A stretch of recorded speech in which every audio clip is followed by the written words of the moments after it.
It was a bright afternoon when Emma, a simple and kind-hearted woman, walked into one of the city's most luxurious car dealerships.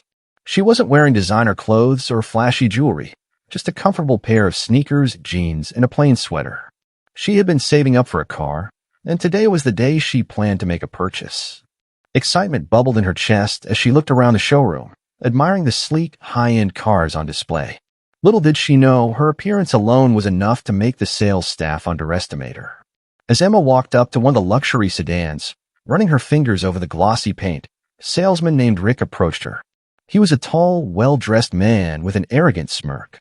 "Ma'am, I don't think this is the kind of place you're looking for," he said, eyeing her outfit with disapproval. Emma smiled politely.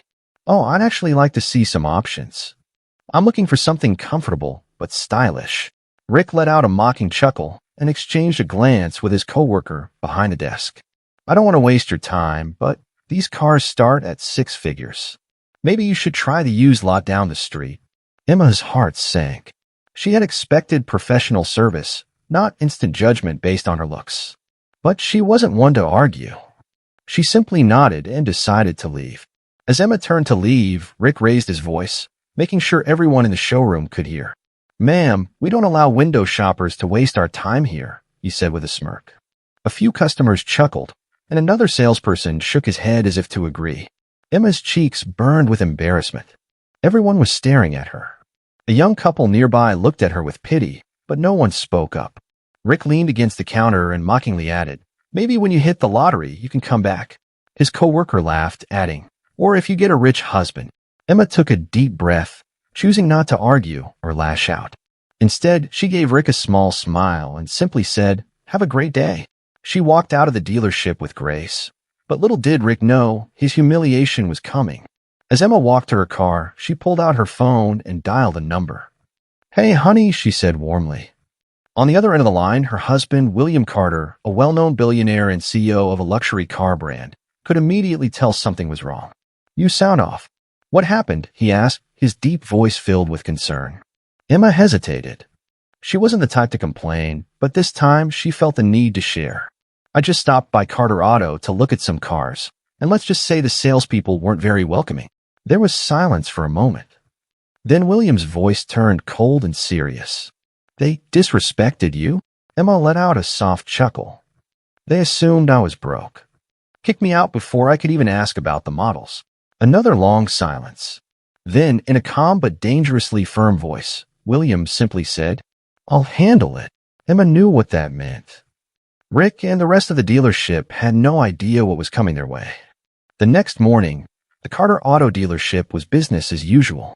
Rick and his team were laughing over coffee, swapping stories about time wasters like Emma.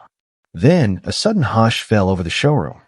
Outside, a convoy of luxury cars had just pulled up.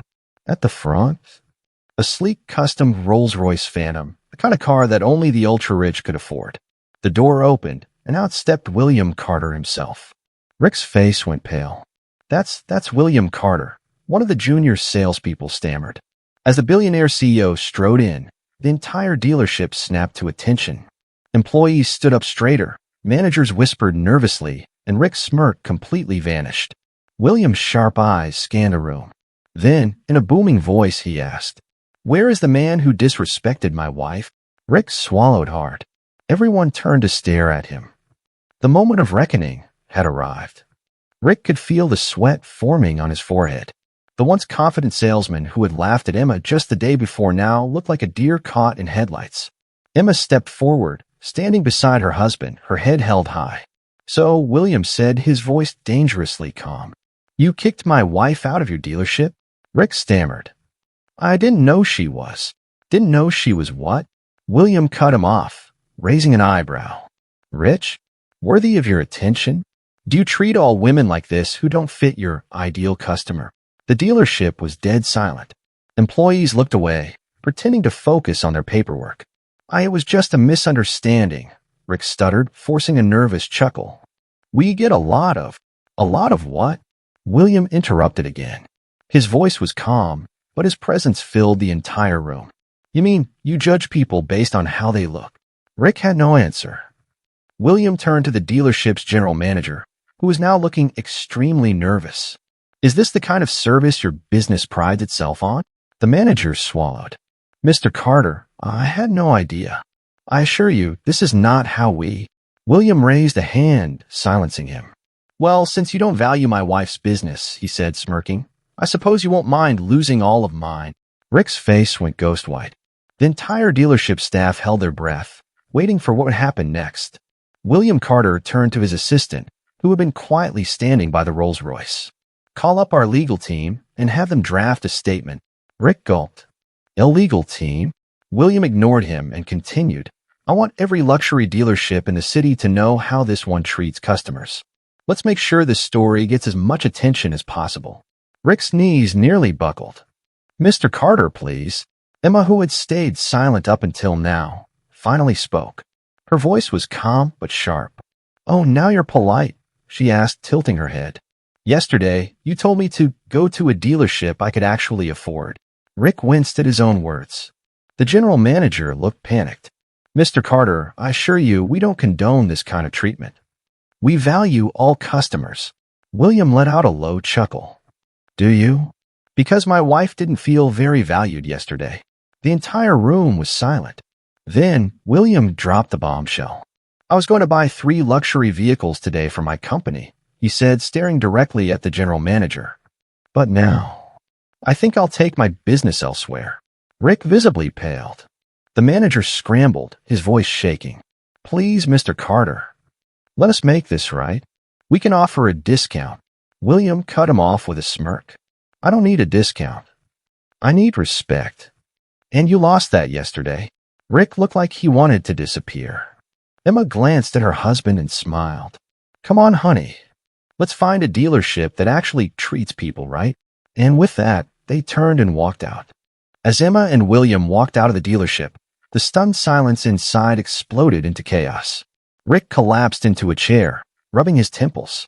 I didn't know. How was I supposed to know she was married to a billionaire? The general manager shot him a deadly glare. That's exactly the problem, Rick.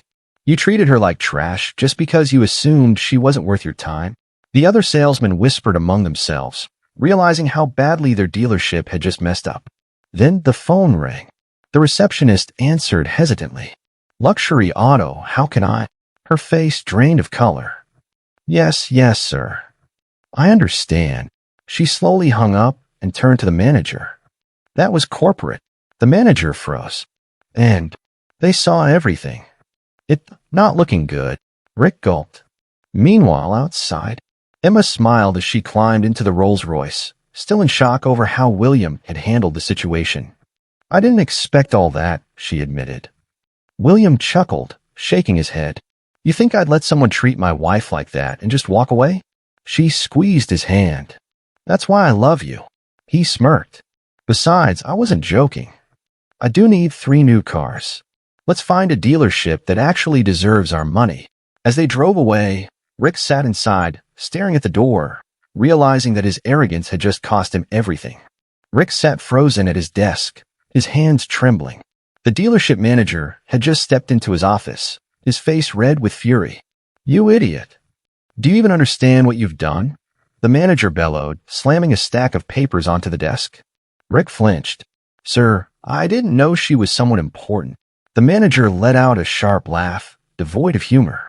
That's the point, Rick. You treated a paying customer like garbage just because you assumed she wasn't worth your time. And guess what? That customer's husband is a billionaire with enough connections to ruin us. Rick gulped. Surely it's not that bad. The manager shook his head, his voice deadly calm. Corporate is pulling all your past customer interactions. If they find a pattern, you're finished. As if on cue, the dealership's front doors swung open. 2 men in suits walked in, their expressions unreadable. The dealership's staff went silent. Which one of you is Rick Carter? One of them asked, scanning the room. Rick's stomach plummeted. I am, he stammered, standing up slowly. One of the men handed him an envelope. You're terminated, effective immediately. Corporate will be in touch regarding further action. Rick felt his knees go weak. Wait, terminated? You can't. The manager crossed his arms. Oh, we can. And we are. Rick's jaw dropped.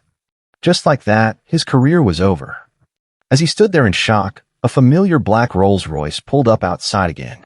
Emma and William stepped out, and Emma was smiling. Rick's mind was racing. As he stood there, the envelope still clutched in his hand, his eyes were drawn to the Rolls-Royce parked just outside. Emma and William stepped out of the car, walking towards the dealership with a confidence that made everyone in the room pause. Rick could barely comprehend what was happening. The moment felt surreal. He watched as Emma, the same woman he dismissed only a day earlier, approached the building with poise and grace. The manager's face drained of color. No, she wouldn't. His voice trailed off as the two entered the dealership, and all eyes were on them. Emma walked straight up to the counter, her heels clicking with every step. Her demeanor was calm but commanding, and the people around her could feel the power she exuded. She didn't look like a woman who was upset. She looked like a woman who had everything under control. The manager, visibly shaken, stepped forward. "Ms. Williams, I didn't expect. How may I assist you today?" Emma smiled politely, but there was no warmth in it. "Actually, I'm not here for assistance. I'm here to ensure my husband's investment in your dealership doesn't go to waste." Rick's stomach flipped. Investment? Had she been telling the truth all along? Was her husband really the billionaire she claimed to be married to? Emma's gaze shifted to Rick, and for the first time, Rick saw something he hadn't noticed the day before, a glint of cold determination in her eyes. She wasn't just here to make a scene. She was here to make a statement. "Rick," she said, her voice smooth but icy, "I hope you've learned an important lesson about who you choose to disrespect." She turned back to the manager. "You might want to ask your higher-ups if they're aware that their best sales representative just lost a major client." Rick stood there, paralyzed. This wasn't just about losing his job anymore. This was about something far bigger. He could feel the weight of his mistakes crashing down on him. It was too late to fix things now. The manager nodded awkwardly. "Ms. Williams, I assure you will make things right." "Right?" Emma cut him off.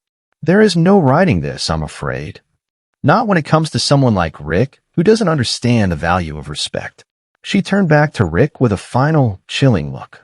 "But don't worry, Rick. You'll have plenty of time to reflect on your actions. You just lost your job, and I'm willing to bet you'll never work in this industry again." As Emma finished speaking, she turned and walked out of the dealership, her heels clicking on the floor like the final countdown to Rick's downfall.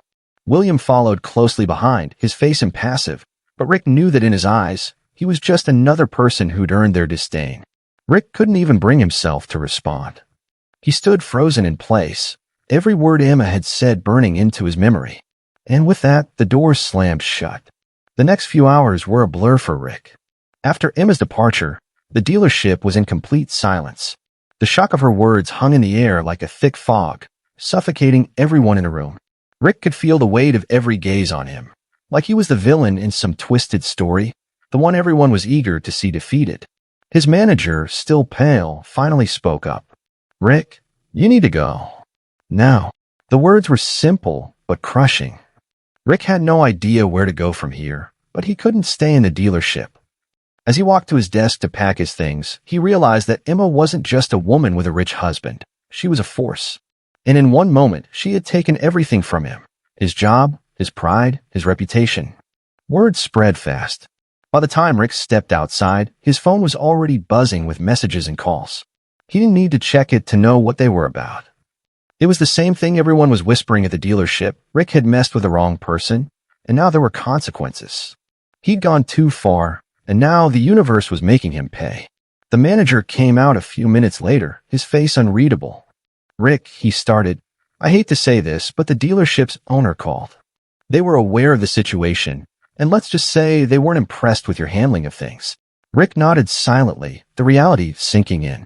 His mistake wasn't just about one disrespectful comment. It was about his entire attitude, his arrogance, and the fact that he'd never seen Emma coming. Now he was paying the price for underestimating her. "Don't worry about cleaning out your desk," the manager said with a hint of regret. "Just leave. We'll handle the rest." It was late that evening when Rick's phone rang. He was sitting in his small apartment, still reeling from the events of the day. The last thing he expected was another call, especially not from someone connected to Emma. The number wasn't one he recognized, but something made him answer it anyway. "Rick?" a voice said, sharp and confident. It was Emma's lawyer, the name on the caller ID flashing before him. I'm calling to inform you that my client has taken steps to ensure that your actions at the dealership are addressed. You'll be hearing from our legal team soon. Rick's stomach dropped. Legal team? What was she planning now? Hadn't she already won? You've defamed her reputation, the lawyer continued, and now we're going to make sure you understand the severity of your actions. You'll be receiving a formal notice of a lawsuit. My client is entitled to compensation for the way you treated her, and let's just say she won't be letting this go. Rick froze, his mind racing. A lawsuit? For what? He hadn't even touched her, hadn't done anything illegal, had he? You'll find out soon enough, the lawyer added before hanging up. The line went dead, but Rick's head was spinning. His worst fear had just become reality. Emma wasn't done with him. She wasn't just about to let him lose his job and move on. No, she was going to make him pay for everything. This was more than just a lesson in humility. It was the beginning of a battle he was now unequipped to fight. As the realization hit him, Rick sat back on his couch, staring blankly ahead. He had no idea how he was going to get out of this, but one thing was certain: he had underestimated Emma, and now he was about to pay the price. The following week felt like an eternity. Rick's life had spiraled into chaos after the phone call with Emma's lawyer. He had no idea how much of a storm was brewing, but he was about to find out. One morning, as Rick was drinking his coffee and scrolling through his phone, the doorbell rang. He didn't expect anyone, and the last thing he wanted was another surprise. Yet, when he opened the door, there it was, a thick envelope sealed with an official stamp, handed over by a delivery person. It was like something out of a legal drama, but it was very much real. Rick opened the envelope cautiously, his hands trembling. Inside was a formal lawsuit, packed with a list of accusations and demands he could barely comprehend. The main point of the lawsuit was defamation of character and emotional distress, accusations that seemed ridiculous, but apparently, in Emma's world, they were very serious. There was also a request for damages. Rick read the numbers, but they blurred together. It wasn't the amount of money that hit him hardest. It was the sheer audacity of it. Emma wasn't just seeking to humiliate him. No, she wanted total retribution, and she was prepared to make sure he'd never forget his actions. There was no time to waste. The documents made it clear that a court date was already set. Rick had to defend himself. But how was he supposed to go up against someone like Emma, someone who had all the resources, connections, and power? Rick's mind raced. What was he going to do? He didn't have the means to hire an experienced attorney. The whole situation felt impossible. His thoughts kept spiraling until he finally had to make a decision. He was going to need help. Serious help. Rick spent the next several hours frantically searching for an attorney.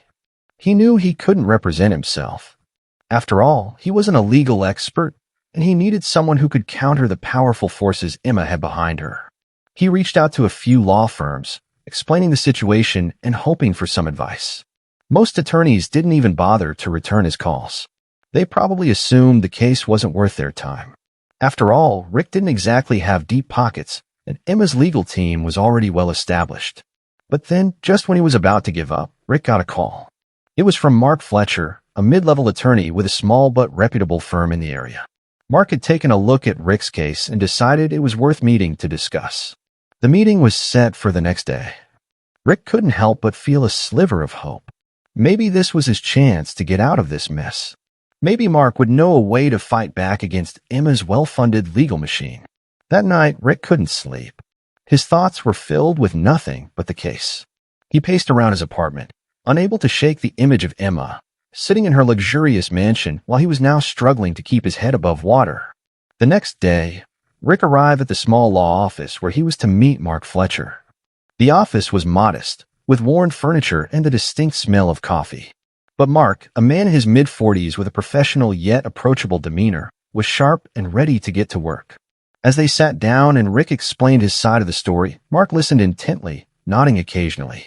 When Rick finished, Mark let out a slow breath. "You've definitely got yourself in a tough spot," he said. "But it's not impossible to fight back. We just need to be smart about this." Rick's hopes lifted just a little. Smart, he thought. He didn't have money or status, but maybe his attorney could find a clever strategy to expose the flaws in Emma's case. "We'll need to dig into the specifics of this lawsuit," Mark continued. You say Emma's lawyer is looking for emotional distress damages? Well, we can't just deny that, but we can challenge how much she's claiming. And we can question the accuracy of the defamation accusation. If we can show that there's no real harm to her reputation, we have a fighting chance. Rick was starting to feel more optimistic. Maybe, just maybe, this could be turned around. But Mark's confidence also worried him. If Emma was as powerful as everyone said, how much of a chance would a small-time lawyer like Mark actually have? We'll need to move fast, Mark added, pulling out a stack of papers from a drawer. But don't worry. I've handled these kinds of cases before. We'll find our angle. Rick could only nod, feeling a weight lift off his shoulders for the first time in days. But he knew that Emma wasn't going to give up easily. There were still many battles ahead, and this war was far from over. As Mark began to prepare for the case, Rick felt like he was back on track. He tried to focus on the task at hand, gathering evidence, contacting potential witnesses, and building his defense. But the more he worked, the more he realized how little he knew about this world of corporate lawyers, high society, and public image. It wasn't just a lawsuit anymore. It was a war of attrition, one that would take everything out of him. Meanwhile, Emma remained quietly confident, sending Rick a message every now and then through her lawyer, reminding him of her power and influence. She had the money, the legal team, and the media attention, everything Rick lacked. He couldn't help but feel that even with Mark's help, they were up against a giant. But Rick wasn't about to give up without a fight. And as the court date approached, he knew that everything was about to change. One way or another, this showdown would determine his future, and he wasn't about to let Emma win. The day of the court hearing finally arrived. Rick stood in front of the courthouse, his heart racing, his hands clammy.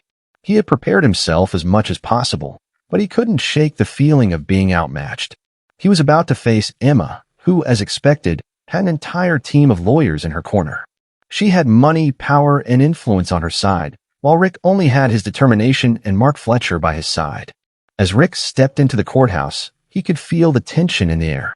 People walked around with a sense of purpose, glancing at him occasionally, as if they already knew who was the underdog in this case. The atmosphere was heavy, almost suffocating. He wasn't just fighting a lawsuit. He was fighting an entire system stacked against him. Mark was already waiting in the lobby when Rick arrived. He greeted him with a firm handshake.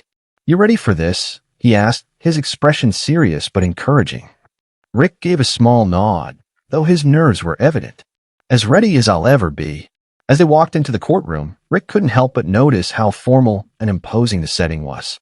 The judge's bench, the rows of spectators, the high ceilings. It all felt so overwhelming. On the other side of the room, Emma was sitting with her lawyers, talking quietly amongst themselves. She barely looked at Rick, but her icy glare told him she was ready to win at any cost. The judge entered, and everyone stood.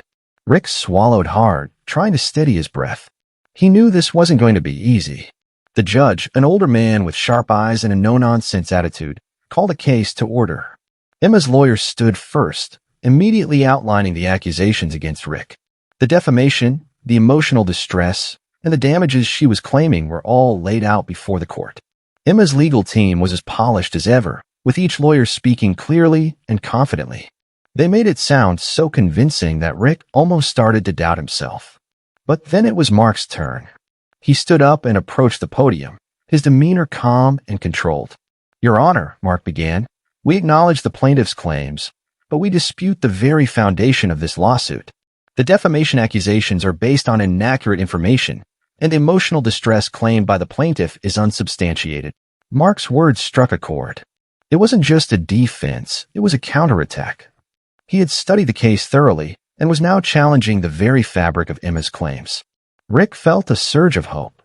This wasn't just about defending himself. It was about turning the tables. The battle continued for hours, with both sides presenting their arguments and evidence. Mark expertly poked holes in Emma's accusations, questioning the validity of her damages, and even presenting witnesses who testified that Rick's actions had never been malicious or harmful. The courtroom felt electric, with each twist and turn leaving the audience on the edge of their seats. Emma's lawyers tried their best to push back, but Rick could see the cracks starting to form. They didn't have all the answers, and Mark's strategy was working. The judge listened intently, occasionally interjecting with questions or comments. Rick couldn't read his expression, but there was a noticeable shift in the way the proceedings were unfolding. The atmosphere was tense, but hope was starting to flicker. By the end of the day, Mark had laid out a compelling case, and Emma's lawyers were on the defensive. The judge announced that he would review the evidence further before making a ruling, but for the first time in the trial, Rick felt like he had a real shot at winning. A week later, Rick received an unexpected call from Mark. His voice was more upbeat than usual. "Rick, you're not going to believe this, but we won." Rick's mind couldn't immediately process the words. "Wait, what? We won?" "Yes, we did," Mark confirmed. "The judge ruled in your favor." Emma's claims of defamation and emotional distress were deemed unfounded. The damages she was seeking were dismissed. "It's over." Rick's knees nearly gave out. It was like a weight had been lifted off his shoulders. He had won. Against all odds, against the money and power Emma had on her side, he had won. Emma's lawyers tried to salvage what they could, but it was clear they were defeated. Emma herself had disappeared from the spotlight for a while, her reputation tarnished. Rick wasn't the only one who had been affected. This victory had ramifications for everyone who had been watching from the sidelines. The case had caught the attention of the media, and now the tables had turned. But for Rick, the victory was personal. He had stood up to the system, to the injustice, and had won his dignity back. Emma's power had been diminished, but his sense of self-worth had been reclaimed. As the weeks passed, Rick's life began to settle back into a rhythm. He didn't get much recognition for his victory, but the people who mattered knew the truth. He was no longer the victim of a powerful woman trying to destroy him. He was the one who had stood his ground and fought back. Rick had learned a valuable lesson through the whole experience. It wasn't about wealth or connections. It was about having the courage to speak up and fight for what's right. The legal battle had been grueling, but it had shown him that there was power in resilience and in the fight for justice. In the end, Rick had not only won a legal battle, but he had regained a piece of his soul. And that, he realized, was worth far more than any money or victory in a courtroom. The legal victory was not just a personal triumph for Rick. It had far-reaching consequences for Emma. With the judge's ruling in Rick's favor, the media quickly picked up on the story. The headlines weren't kind. Emma, once a powerhouse in the industry, now found herself in the crosshairs of public opinion. Articles were published, investigative reports were aired, and soon her name was associated with words like corruption, manipulation, and greed. People who had once respected Emma began to distance themselves. Corporate sponsors who had supported her withdrew their backing, and colleagues who had once been her allies now found themselves hesitant to speak her name. The scandal wasn't just about the court case, it was about the reputation she had built through manipulation and lies. The public image that Emma had so carefully crafted over the years began to crumble. Her social media accounts were flooded with criticism and backlash. People who had admired her in the past now saw her in a completely different light, and it seemed there was no way for her to escape the fallout. Behind closed doors, Emma fought tooth and nail to maintain what little she could salvage of her former life. She continued to hire PR experts and legal teams in a desperate attempt to keep the damage from spreading any further. But every move she made seemed to only make things worse. The more she tried to cover up her actions, the more the truth emerged. Rick, on the other hand, found himself in a strange position. Despite the victory, he was not eager to bask in the spotlight. He had gone through so much during the trial, and he knew firsthand how quickly the tables could turn. His focus shifted from the chaos surrounding Emma to moving forward with his life. He began to rebuild, finding solace in personal relationships and finding joy in the simpler things that had once seemed insignificant.